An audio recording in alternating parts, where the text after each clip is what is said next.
சீரியஸாக நாங்கள் யாருமே அவர் வந்து நடந்து வருவான்னு எக்ஸ்பெக்ட் பண்ணவே இல்லை. ஆனால் அவர் இந்த சந்தில் வந்து நடந்து வரும்னு நினச்சதே ஃபஸ்ட்டு பெரிய விஷயம் தான்.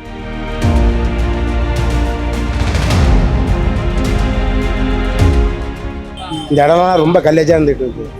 இந்த அளவுக்கு வந்து போயிட்டா இருக்கு. இந்த இடம்லாம் பார்த்தீங்கன்னா குப்பை தொட்டி மாதிரி இருக்கும். அவன் பாத்ரூம் போயிட்டு நிற்பான். இந்த பக்கம் ஒரு லேடிஸ் நடந்து இந்த பக்கம் போக முடியாது. ஆனால் நாங்கள் இன்னைக்கு பார்க்குறோம், இந்த ரோட பார்க்கும்போது இந்த சிஎம் வந்து எங்களுக்கு அப்போ வரக்கூடாதா? இன்னும் 10 வருஷம் இல்லை 15 அவர் சாவர வரைக்கும் அவர் தான் முதல் நம்பிச்சாரு. இதே எம்எல்ஏ ஆஃபீஸில் நாங்கள் மனு கொடுக்க போகும்போது எம்எல்ஏ கால் மேலே கால் போட்டு உக்காந்து அவர் கேட்ட கேள்வி என்னன்னா, இந்த ஏரியாலே வந்து நிறைய பேரோட கையில் வந்து ட்ரக்ஸ் வந்து நாங்கள் பார்த்துருக்கோம். ஆனால் இப்போ வந்து ப்ராப்பராக ட்ரக்ஸ்க்காக ஒரு ஆக்ஷன் எடுத்து பண்ணுறாங்க. சரி, இவர் வந்த உடனே செய்யினா அவர் அப்படி என்னத்தை செய்வார்? அங்கே இருந்தால் தானே செய்யறதுக்கு, கஜானால இருந்தால் தானே எடுத்து கொடுக்க முடியும்.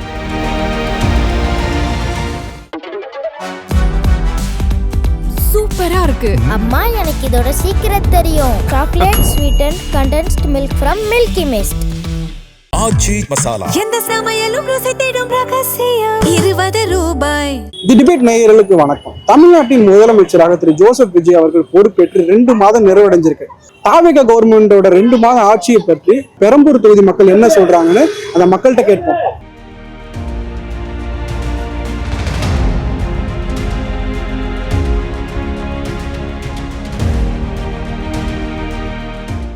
ரொம்ப செக்யூரா ஃபீல் பண்றோம். ரொம்ப சேஃப்டியா இருக்கும். இங்க இந்த ஏரியால நாங்க ஒரு 8 இயர்ஸா இருக்கோம். நாங்க 8 இயர்ஸா வந்து ரொம்ப சேஃப்டி இல்லாம ஃபீல் பண்ணியிருக்கோம். ஒரு ஸ்ட்ரீட்குள்ளேயும் இப்போ நிறைய மாற்றம் இருக்கு, நிறைய பாக்குறோம். நாங்க 2 மாசத்துல சேஞ்ச் பாக்குறீங்க? ரொம்ப பெரிய சேஞ்ச் பாக்குறோம். இன்னும் பெரிய சேஞ்ச் பார்ப்போம் கண்டிப்பா. மொதவோட இப்போலாம் நாங்கள் தைரியமாக வெளியே வரோம். ஒரு எப்படி சொல்கிறது, ஒரு மதிப்பு இருக்குது. பார்க்குறவங்க கூட தங்கச்சிமா ஓரமாக போங்கம்மா அப்படி சொல்லுவோம். இந்த இடத்த பொறுத்து பார்த்தீங்கன்னா இந்த பக்கம் எங்களால் நடக்கக்கூட முடியாது. ஃபுல்லாக குடிச்சிக்கிட்டு இந்த இடம்லாம் பார்த்தீங்கன்னா குப்பை தொட்டி மாதிரி இருக்கும். ஃபுல்லாக கஞ்சா அடிச்சுக்கிட்டு அவன் பாத்ரூம் போயிட்டு நிற்பான். இந்த பக்கம் ஒரு லேடிஸ் நடந்து இந்த பக்கம் போக முடியாது. ஆனால் நாங்கள் இதே ஊர் தான் பிறந்து, ஆனால் நாங்கள் இன்னைக்கு பார்க்குறோம், இந்த ரோடை பார்க்கும்போது இந்த சிஎம் வந்து எங்களுக்கு அப்போ வரக்கூடாதா அப்படின்ற ஒரு யோசனை எங்களுக்கு வந்தது. ஆனால் இது நல்ல ஆட்சி. மொதவோட இந்த ஆட்சி ரொம்ப ஆட்சி. இதே எம்எல்ஏ ஆஃபீஸில் நாங்கள் மனு கொடுக்க போகும்போது எம்எல்ஏ கால் மேலே கால் போட்டு உக்காந்து அவர் கேட்ட கேள்வி என்னன்னா, சரிம்மா எங்களால் முடியாது, நாங்கள் போலீஸ்காரங்கிட்ட சொல்கிறோம். ஆமாம், அவர் பேசின வார்த்தை இது. நாங்கள் ரோடு மேலே ரோடு கடை போட்டிருக்கோம், கடை போடக்கூடாது சொன்னதுக்கு எம்எல்ஏ கிட்ட போய் சொல்லுங்கன்னு சொன்னதுக்கு அவர் சொன்ன ஒரு வார்த்தை, நீங்கள் எத்தனை வருஷமாக போடுறீங்க? நாங்கள் அம்மா சொன்னாங்க, எங்கள் அம்மா காலத்துலேருந்து இந்த ரோடு மேலே தான்ப்பா நாங்கள் உக்காந்துட்டு இருக்கோம், நாங்கள் இங்கே தான் வியாபாரம் பண்ணுறோம், என் பிள்ளைங்கலேருந்து என் குழந்தைங்கலேருந்து சொத்துக்கு. அப்போ நீ பிறந்திருக்கவே மாட்டியம்மா, அவ்வளோ நாளாக வியாபாரம் பண்ணுறேன்னு சொல்லிட்டு ஒரு மாதிரி லோக்கல்ன்ற ஒரு வார்த்தையில் ஒரு மதிப்பு கிடையாது. அப்படி பேசினாரு. இன்னைக்கு இந்த அவர் சொன்னார்ல ஜெயிச்சிருவீங்களான்ட்டு, கூட்டெல்லாம் ஓட்டா மாறுமான்ட்டு. மக்கள் மனசு வச்சா கண்டிப்பாக ஓட்டா மாறும், இதுதானே உண்மை. ஆனால் இதுக்கு மேலே கொஞ்சம் இல்லாதவங்களுக்கு செஞ்சாருன்னா எங்களுக்கு அது போதும். எங்களுக்கு பணம் கொடுத்தாதான் ஓட்டு போடுவோன்னு கிடையாது, சரிங்களா? சின்ன குழந்தை கேட்டால் கூட, இந்த குழந்தைய கேட்டால் கூட இந்த ஊருக்கு சிஎம் யாருன்னா தளபதி மட்டும்தான் சொல்லும். இப்போ கூட இந்த குழந்தை வந்தது, எங்கள் வீடு அம்மா வீடு இது எனக்கு. ஆனால் என் வீடு ஆர்கே நகர் தொகுதி. அங்கேருந்து காலைல எத்தனை மணிக்கு? 11 மணிக்கு வந்தோம். இப்போதான் சிஎம் பார்க்கறதுக்காக நாங்கள் வந்து, அம்மா வீடு இன்னமும் இங்கே தான் இருக்காங்க, ஓட்டு கீட்டு எல்லாமே எங்களுக்கு இங்கே தான். ஆனால் நாங்கள் சிஎம் பார்க்கணும்னு சொல்லிட்டு இன்னைக்கு ஒரு நாள் லீவ் போட்டு நாங்கள் வந்தோம். ஏன்னா ஒரு நல்ல மனுஷன் நம்ம பார்க்க முடியாமல் போயிடக்கூடாதுன்னு சொல்றதுக்காக நாங்கள் வந்தோம். ஆனால் மொதவோட ஆச்சு இந்த ஆட்சி சூப்பர் ஆச்சுன்னா. இந்த இடம்லாம் ரொம்ப கல்லேஜாக இருந்துட்டு இருக்கு. இந்த அளவுக்கு வந்து இந்த அளவுக்கு போயிட்டா இருக்குது. மக்களாக இவர் உழைக்கிறாரு. இவருக்கு வரோம், நாங்கள் உழைச்சோம். பேர பிள்ளை பேச்சு கேட்டு, பொண்ணு பேச்சு கேட்டு ஓட்டு போட்டோம் எல்லாமே. நான்லாம் பக்கா டிஎம்கே. நாங்களாம் இந்த அளவுக்கு வந்து பசங்க எல்லாம் வந்து விஜய்க்கு போடு அப்படின்னாங்க. ஆனால் விஜய்க்கு ஓட்டு போட்டோம். நல்லா பண்றாங்கப்பா. வென்சப்பா பண்ணாங்க, பசங்க நல்லா ஸ்கூலுக்கு பஸ் எல்லாம் கொடுத்தாங்க. அந்த பிரபு சார் வந்தாரு, அந்த குவாரியெல்லாம் மூணாரு. ஜெயிச்ச உடனே வரணும், நாங்கள் போனார், அவங்களுக்கு எல்லாம் செஞ்சு கொடுத்தாரு. தண்ணி இல்லை, ஒரு கிராமத்தில் தண்ணியே எங்களுக்கு இல்லை. நாங்கள் நல்லா பண்றாங்க, எந்த குறையும் சொல்ல முடியாது. 2 மாசத்துல இவ்வளவு பண்ணாங்கன்னா 5 வருஷத்துக்கு ரொம்ப ரொம்ப நல்லா பண்ணுவாங்க. மின் தட்டுப்பாடு அதிகமா இருக்கு, எதிர்கட்சிகள் விமர்சிக்கிறாங்க. நீங்க எப்படி பாருங்க? அவங்க சொல்றவங்க சொல்லிட்டா பாரு, அது எல்லா ஆட்சியிலும் மின் தடை வந்துகிட்டு தான் இருந்துச்சு. ஆற்காடு வீராசாமியே மின்சார அமைச்சர் இருக்கும்போது அவருக்கு பேரே கரண்ட் இவர் என்ன சொல்லுவாங்களே, அந்த கட்டத்தில் தான் நாங்கள் அம்மா கட்டில அரசியல் இருக்கிறதுனால எங்களுக்கு ஓரளவுக்கு எல்லாமே புரியும். அதனால எல்லாரும் வந்து நல்லா செய்கிறவங்கள கண்டிப்பாக வரவேற்கணும். எனக்கு தெரிஞ்ச வரைக்கும் இந்த ஆட்சியை வந்து நான் எப்படி பார்க்குறேன்னா, கொஞ்சம் கம்பேரிட்டிவ்லி மற்ற ஆட்சி இருந்தது வரைக்கும் இதில் வந்து கொஞ்சம் இம்ப்ரூவ்மெண்ட் வந்து தெரியுது. ஃபார் எக்ஸாம்பிள் வந்து ட்ரக்ஸ் வந்து கம்மியாக இருக்குது. பிகாஸ் வந்து இந்த ஏரியாலே வந்து நிறைய பேரோட கையில் வந்து ட்ரக்ஸ் வந்து நாங்கள் பார்த்துருக்கோம். ஆனால் இப்போ வந்து ப்ராப்பராக ட்ரக்ஸ்க்காக ஒரு ஆக்ஷன் எடுத்து பண்ணுறாங்க. அதே மாதிரி ட்ரக்ஸ் மட்டும் இல்லாமல் எல்லா கேஸுமே வந்து இம்மிடியேட்டாக வந்து ஆக்ஷன் எடுக்கிற மாதிரி எங்களுக்கு ஒரு ஃபீல் ஆகுது. இன்னொரு ஒரு விஷயம் என்னென்னா, மற்ற லைக் இந்த இடத்துல வந்து மற்ற வேற யாரோ ஒருத்தர் வந்து சிஎம்மாக இருந்திருந்தா மகாராஷ்டிராவில் நடந்த கேஸை பற்றி வந்து பேசியிருப்பாங்களான்னு கேட்டால் கிடையாது. பட் ஆனால் இவர் வந்து இப்போ ரீசெண்ட்லி வந்து ஒரு ஸ்பீச் பேசிட்டு இருக்கப்போ மகாராஷ்டிராவில் நடந்த கேஸை பற்றி பேசியிருந்தார். அது வந்து செம்ம ஹாப்பியாக இருந்துச்சு. அதே மாதிரி வந்து இங்கே வந்து அவர் வந்ததில் என்ன வந்து உங்களுக்கு பெருசாக தெரியுது அப்படின்னு கேட்டால், சீரியஸாக நாங்கள் யாருமே அவர் வந்து நடந்து வருவான்னு எக்ஸ்பெக்ட் பண்ணவே இல்லை. ஓகே ரோட்டில் நடந்து வரலையா, ஓகே பிகாஸ் வந்து க்ரௌட் அதிகமாக இருக்கும், வண்டி வரும், அதெல்லாம் லேட் ஆகும் அப்படி. ஆனால் அவர் இந்த சந்தில் வந்து நடந்து வரும்னு நினச்சதே ஃபஸ்ட்டு பெரிய விஷயம் தான். ஸோ அதை நாங்கள் வந்து அப்ரிஷியேட் பண்ணுறோம். அதுதான் 2 மாதம் நல்லா தான் ஓரளவு கொஞ்சம் கொஞ்சமாக பண்ணிட்டு இருக்கிறாரு. கொஞ்சம் கொஞ்சமாக செய்வார், உடனே எல்லாமே செய்ய முடியாது. ஏன்னா வந்து ஸ்டாலினே வந்து அந்த 1000 ரூபாய் வந்து 2 வருஷம் கழிச்சு தான் போட்டார். 2 வருஷம் கழிச்சு தான் போட்டார். இவர் வந்த உடனே செய்யினா அவர் அப்படி என்னத்தை செய்வார்? அங்கே இருந்தால் தானே செய்யறதுக்கு, கஜானால இருந்தால் தானே எடுத்து கொடுக்க முடியும். இல்லாதப்போ அவர் வந்து செய்யணும். அப்படியே நீங்கள் சொன்ன மாதிரி 1000 ரூபாய் வந்து போட்டுட்டு இருக்கிறாரு. மாதம் நீங்கள் சொன்ன தொகையை போயிட்டு இருக்காரு. இனிமேல் செய்வார். கொஞ்சம் கொஞ்சமாக சிங்கப்பெண் அதிரடி படையை இறக்கி இருக்கிறாரு. அப்புறம் என்னது கொஞ்சம் கொஞ்சமாக தான் எல்லாமே சட்டம் ஒழுங்கெல்லாம் கரெக்ட். போலீஸ்லாம் இப்போ ஏதோ ஓரளவு பரவாயில்ல. உன்னை ஸ்டேஷனுக்குள்ளே போனாலே பொய் கேஸை போட்டு ஜெயிலுக்குள்ள அனுப்புவாங்க மு க ஸ்டாலின் ஆட்சியில். இப்போ அதெல்லாம் வந்து இவரோட இதில் வந்து கொஞ்சம் அது கட்டுப்பாட்டுக்குள்ளே வந்துருக்குது. ஆமாம், போலீஸ்லாம் கரெக்டாக இருக்கிறாங்க. நல்லா இருக்குது, அருமையாக இருக்குது. இனிமேல் 5 வருஷம் நிலைக்கும். நல்லபடியாக செஞ்சார்னா இன்னும் 10 வருஷம் இல்லை 15 அவர் சாவர வரைக்கும் அவர் தான் முதலமைச்சர். அதை பற்றி ஒன்றும் இது இல்லை. ஆனால் இந்த மாதிரி கூட்டம் அவங்க அம்மா அப்பாவுக்கும் யாரும் வரமாட்டாங்க. நாங்கள் அவ்வளோ வெயிலில் தவம் கெடுத்து நம்ம தளபதியை நம்ம வந்து பார்த்துருக்கோம். சான்ஸ் இல்லை, சூப்பராக இருக்குது தலை. இல்லை முன்னாடி கவர்மெண்ட் நீங்கள் பார்த்துருப்பீங்க, இப்போ இதுக்கு என்ன டிஃப்ரென்ஸ் என்ன பார்க்குறீங்க? ரொம்ப டிஃப்ரெண்ட்டாக இருக்குது. இந்த மாதிரி மக்கள் வந்து வெயிலில் யாரும் நின்று ஸ்டாலின் சாரம் இல்லை எடப்பாடி அம்மாவுக்கு அப்புறம் புரட்சி நம்ம தளபதி தான். அம்மாவுக்கு அப்புறம் நல்லா இருக்கு, அருமையாக இருக்குது. இந்த ஆட்சி வந்து 5 வருஷம் நிலைக்கணும். இவர் வந்த இருப்பாடு இவ்வளோ நாள் அரசு ஆண்டது வேற, இவர் ஆள்றது வேற. இவர் ரசிகர் கிடையாது, மக்களுக்காக வந்தவர். எப்படி 200 கோடியை விட்டுட்டு வந்துக்கிறாரோ மக்களுக்காக வந்தவர் தான், யாருக்காக வரல. எனக்கு இன்னமும் நல்லா போயிட்டு இருக்க மாதிரி தான் தெரியுது கவர்மெண்ட். ஸோ எல்லா இடத்துலையுமே நல்ல ஒரு பேச்சு கட்சியை பற்றி. ஸோ புதுசாக ஒருத்தரை வச்சுருக்கோம் முதலமைச்சராக. ஸோ அவர் ஆட்சி பண்ணுறது எப்படி இருக்குன்னு பார்க்கலாமே ஒரு 5 இயர்ஸ். ஸோ எனக்கு தெரிஞ்சு 2 பார்ட்டி பண்ணிட்டாங்க, இவர் 3ஆக வந்திருக்கிறாரு. நல்லா இருக்கும்னு நினைக்கிறேன் அடுத்த ஒரு 5 இயர்ஸ். இதில் குறை சொல்வதற்கு எதுவுமே இல்லை. ஏன் என்று கேட்டால், மாண்புமிகு தமிழக முதலமைச்சர் அவர்கள் பதவியை ஏற்கும் பொழுதே கொஞ்சம் கால அவகாசம் வேண்டும் என்று தமிழக மக்களிடம் கோரிக்கை வைத்தார்.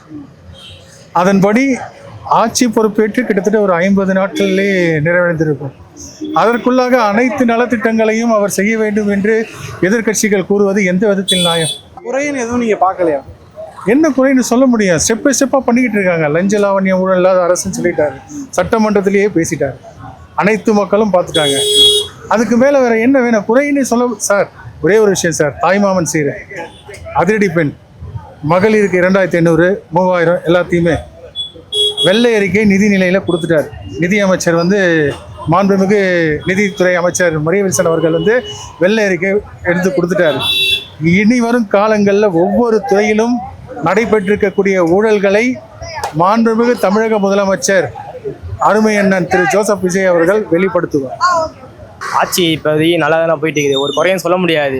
குறை சொல்கிறவங்க வந்து சொல்லிட்டு தான் இருப்பாங்க. அவர் நல்லதாக எடுத்துகிட்டு போகிறாரு ஆட்சியை. இன்னும் வர நாட்களில் இன்னும் சூப்பராக எடுத்துகிட்டு போவார் ஆட்சியை. அவர் சூப்பராக இது பண்ணுறாரு. இல்லை, இந்த கவர்மெண்ட் பொறுப்பேற்றதுலேருந்து கொலைகளும் வன்கொடுமையும் அதிகரிச்சிருக்கு, பாலியல் வன்கொடுமை அதிகரிச்சிருக்கு. அதுதான் நான் சொல்கிறேன். இப்போ தான் நான் வந்திருக்காரு, ஒரு 60 நாள் 70 நாள் தான் ஆகுது. இதுக்கப்புறம் தான் போக இன்னும் ஒரு 2 வருஷம் 3 வருஷம் போக உங்களுக்கு ஆட்சி ஃபுல்லாக மாற்றமாயிரும். எல்லாமே க்ளீன் அண்ட் எல்லாமே சூப்பராகிடும் உங்களுக்கு. இப்போ இந்த சிங்கப்பெண் தனிப்படை, இந்த போதை ஒழிக்கிறாங்க, அந்த 200 யூனிட், இது நிறைய திட்டம் அவர் ஸ்டார்ட் பண்ணுறதா இருக்கிறாரு. இன்னும் மேலும் அது திட்டம் ஸ்டார்ட் பண்ணுவார். பெரம்பூர் தொகுதி இன்னும் சூப்பராக பண்ணிருக்கிறாரு. 100 கோடி திட்டம் எதுவும் போட்டிருக்காங்கன்னா, கிரவுண்டுக்குன்னு தனியாக ஒதுக்கியிருக்காங்க. அது ரேஷன் கார்டு இன்றைக்கி ஆரம்பித்தார். 73,000 பேருக்கு எதோ கொடுக்குறான்னு இருக்காங்க ரேஷன் கார்டு. பெரம்பூர் தொகுதியில் மட்டுமா 73,000 கார்டு தரேன்னு இருக்காங்களாம். நல்லதாக செஞ்சுட்டு வர்றாரு அவர் இன்னும். இந்த ஆட்சி வந்து ரொம்ப நல்லபடியாக போயிட்டு இருக்கு சார். ஆனால் மக்கள் மனசுல மறுபடியும் விஜய் சார் தான் வரணுன்ற ஒரு முடிவுல இருக்காங்க எல்லாருமே. 2031 15 வருஷம் அவங்க இருக்கணுன்ற ஒரு முடிவுல தான் இருக்காங்க. ஏன்னா அவர் பண்ற ஒரு இதுவும் நல்ல விதமான. இப்போது என்ன தெரிகிறதுனாக்கா, விஜய் சார் போய் சட்டமன்றத்தில் மேலே போய் பேசணும்னா கதுவெல்லாம் ஏஞ்சி எதிர்கட்சிக்காரங்க ஓடி போயிடுறாங்க. ஏன் என்னன்னு தெரியல. ஏன்னா அவங்க மனசுக்குள்ள நம்ம சேர்ந்ததெல்லாம் இவர் எடுத்து கொட்டுறாரு. இவர் அப்போ கையை வச்சு சொல்றாரு. நான் சொல்றதுக்கு அடுத்து வார்த்தை தரத்துக்கு முன்னே ஓடி போயிடுறாங்களே. ஆனால் இவர் என்ன பண்ணியிருக்காருன்னா ஒரு ஸ்கூல் குழந்தைகளுக்கும் நல்லதாக பண்ணுறாரு. பெண்கள் போயிட்டு வர்றதுக்கு நல்ல விஷயத்தெல்லாம் சேர்ந்துட்டு இருக்காரு. அதே மாதிரி ஹாஸ்பிட்டலில் வந்து போகிற ஜனங்க அவங்கள வந்து நல்லபடியாக முடிவு வச்சு அவங்களுக்காக என்ன ஒரு விஷயம் என்றால் அவங்களை என்ன செய்யணும் என்றால் அவங்க உள்ளே போனவொடனே லாஸ்ட்டில் முடியல என்று வெளியே அனுப்பி பார்த்தா அந்த ஹாஸ்பிட்டலில் கூட சீலை வைக்கணுன்ற ஒரு முடிவு வந்திருக்கு. அவங்க எவ்வளோ பணத்தை செலவு பண்ணி லாஸ்ட்டில் ஹாஸ்பிட்டலுக்கு அமைச்சாங்க, ஜிஹெச்சுக்கும் கவர்மெண்ட்டுக்கும். அதெல்லாம் ஒரு விதியெல்லாம் வச்சு மக்கள் என்ன சொல்கிறாங்கனாக்கா, சார் வந்ததுலேருந்து எனக்கு ரொம்ப சந்தோஷமாக இருக்குது, சார் வந்ததுலேருந்து ரொம்ப இதுவாக இருக்குது, எங்கே போனாலும் பயம் வைக்கிறாங்க. யாருமே லஞ்சம்ன்றதே இப்போ கிடையாம போச்சு. லஞ்சமேன்றதே இப்போ பயப்படுறாங்க. லஞ்சமே வாங்குறதுக்கே பயப்படுறாங்க. எல்லாம் கேமரா இருக்குது, ஐயா கிட்ட போயிடுமா என்றதுல, விஜய் சார் கிட்ட போயிடுமா, நம்ம போய் என்ன சொல்றதே. முதல்ல இதுக்கு முன்னாடி இருந்த ஆட்சிங்கெல்லாம் லஞ்சம்ன்றதே ரொம்ப பயங்கர. ஒரு கொலையோ ஒரு எது பண்ணாலும் சட்டம் வாங்கி சரி கிடையாம இருக்கு. எதிர்கட்சி விமர்சிக்கிறாங்க, கொலைகளும் பாலியல் கூட அதிகரிச்சிருக்கு இந்த கவர்மெண்ட் வந்ததுக்கு அப்புறம். இந்த கவர்மெண்ட் வந்ததுல இருந்து அது கிடையாது சார். ரொம்பவே எதுவுமே கிடையாது. இப்ப தண்ணீருக்கு போதை பொருள் எல்லாமே சட்டத்துக்கு கரெக்டா அடங்கி போயிடுச்சு. எல்லாமே உடனே பிடிக்க ஆரம்பிச்சிட்டாங்க. உடனே போலீஸ்கார் உடனே ஒரு இடத்த முதல்ல அப்படியா இப்படியா, இதெல்லாம் இப்ப அப்படி கிடையாது. உடனே ஆச்சார். ஏன்னா இது எங்கம்மா அவர்கிட்ட போயிட்ட போதான்னு ஒரு பயம் வந்துச்சு. யாருமே ரேஷன் ஆபீஸ்ல சரி அதுவும் சரி எல்லாமே கரெக்டான ஒரு சூழ்நிலை பண்ணிக்கிறேன். ஆனால் இவர் ஆட்சி வந்து ரொம்ப சந்தோஷமா இருக்கு, ரொம்ப நல்லபடியாக நடந்துட்டு இருக்கு. இதே மாதிரி தான். ஆனால் செங்கோட்டையன் சார் வந்ததுல இருந்து முன்னாள் அமைச்சர் அவர் வந்து எம்ஜிஆர் பேரில் இருந்திருக்காரு. எம்ஜிஆர் ஜெயலலிதா அம்மா கூட இருந்து இவர் சார் இந்த ஆட்சி வந்தோன்னு இன்னொரு சிறப்பாக நடக்கும், இன்னும் நல்லபடியாக நடத்துவார். அவரோட முயற்சியில் இவரை வச்சுக்கிட்டு அவர் கரெக்டான வழிக்கு கொண்டு போயிடுவார். அதுதான் அவருடைய ஆட்சி காலமே நல்லபடியாக நடக்கும், நல்லபடியாக வரும். எல்லாமே பெஸ்ட்டாக இருக்குன்னு சொல்கிறாங்க. பட் பேசிக் திங்ஸ் என்னென்னா ஜனங்களுக்கு தேவையான இந்த இன்ஃப்ராஸ்ட்ரக்சரு, இந்த ரோட்ஸு, ப்ராப்பரான மெட்ரோ வாட்டர், எலக்ட்ரிசிட்டி இதில் கொஞ்சம் அதிகமாக கான்சென்ட்ரேட் பண்ணி மக்களுக்கு அது கரெக்டாக எந்த டிஸ்டர்பன்ஸ் இல்லாமல் போய் சேர்ந்தாலே மக்கள் சந்தோஷமாக இருப்பாங்க. தேவையான மற்ற இது எல்லாமே ஜனங்க பார்த்துப்பாங்க. இந்த பேசிக் இன்ஃப்ராஸ்ட்ரக்சருன்றது ரொம்ப முக்கியம். அது லேக் ஆகாமல் இருந்தால் இந்த ஆட்சி சக்ஸஸ்ஃபுல்லான ஆட்சி. இப்போதைக்கு பிரைப்லாம் கண்ட்ரோல் ஆயிருக்குன்னு சொல்கிறாங்க. பட் அதை நாங்கள் டேரெக்டாக எக்ஸ்பீரியன்ஸ் பண்ணல. இந்த மாதிரி இன்ஃப்ராஸ்ட்ரக்சரான விஷயம்லாம் நாங்கள் டேரெக்டாக எக்ஸ்பீரியன்ஸ் பண்ணி என்ன ஃபீட்பேக்குன்னு சொல்லலாம். ஸோ அதில் கான்சென்ட்ரேட் பண்ணால் நல்லாயிருக்கும். இல்லை அதே போல் இந்த கரூர் இன்சிடென்ட் நடந்துச்சுல, அதில் வந்து நியமன அரசு வேலைகள் பல விமர்சனம் வந்துகிட்டு இருக்கு. நீங்கள் எப்படி பார்க்குறீங்க? அவரை பேசுகிறவங்க பேசிகிட்டே தான் இருப்பாங்க. அவர் மேலே தவறு இல்லையே. பண்ணவங்க யாருன்ட்டு அவங்களுக்கே தெரியும், பப்ளிக்கும் தெரியும், ஓட்டு போட்ட எல்லாருக்குமே தெரியும் யார் தவறு பண்ணாங்க அப்படின்ட்டு. இங்கே வந்து நிறைய பேர் வந்து என்ன சொல்கிறாங்கன்னா, கவர்மெண்ட் ஜாப் வந்து ஒரு இறந்து போனவங்களுடைய ஃபேமிலிக்கு வந்து ஒரு கவர்மெண்ட் ஜாப் வந்து கொடுத்துருக்காங்களே, அப்போ வந்து எக்ஸாமில் பாஸ் பண்ணுற எங்களுக்குலாம் வந்துட்டு கவர்மெண்ட் ஜாப் வந்து எப்படி கிடைக்கும் அப்படின்ட்டு கேட்குறாங்க. ஓகேவா? இப்போ வந்து அந்த குழந்தைங்களோ அந்த வீட்டில் இருக்கிற பெரியவங்களோ இறந்தது வந்து ஒரு இன்சிடென்ட், ஒரு ஆக்சிடென்ட், அது தெரியாமல் நடந்த ஒரு விஷயம்.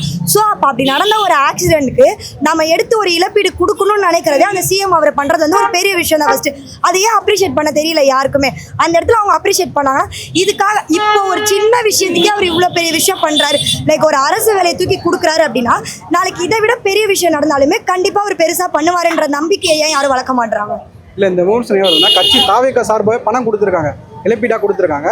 அதே மாதிரி அரசு வேலைன்றது அவங்க கட்சி தாவேகா பங்கு பெற்ற அந்த இதுக்கு அதுக்கு எதிர்க்க அரசு வேலை தான். சரி, நான் ஒரே ஒரு கொஸ்டின் கேட்குறேன்.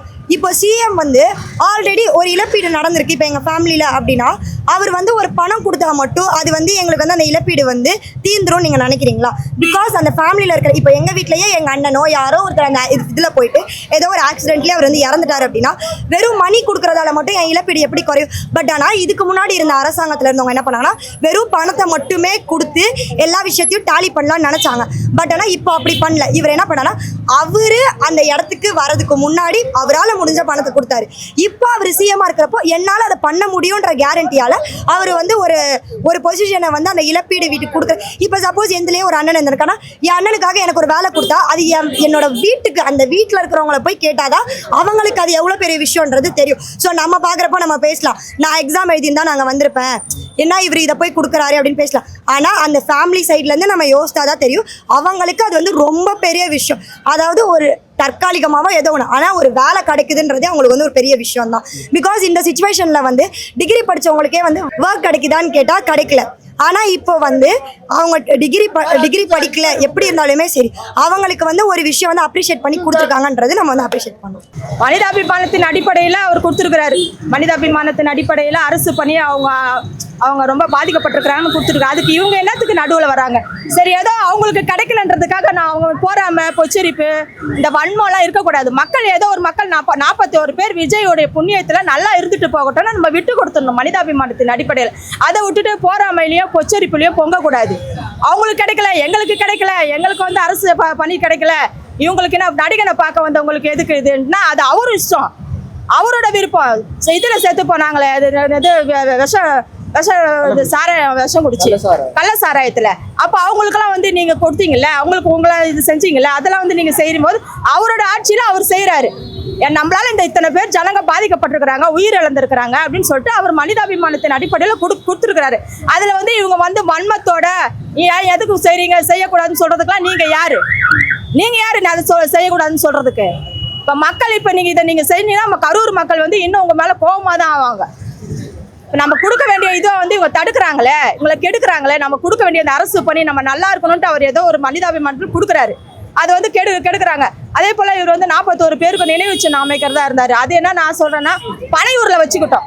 அவங்க கட்சிக்கு வரல, இறந்தது எல்லாமே உண்மைதான் சார். இது வந்து நம்ம ஒரு கவர்மெண்டால நடந்த தப்பு சார். இது அதை முதல்ல உணருங்க.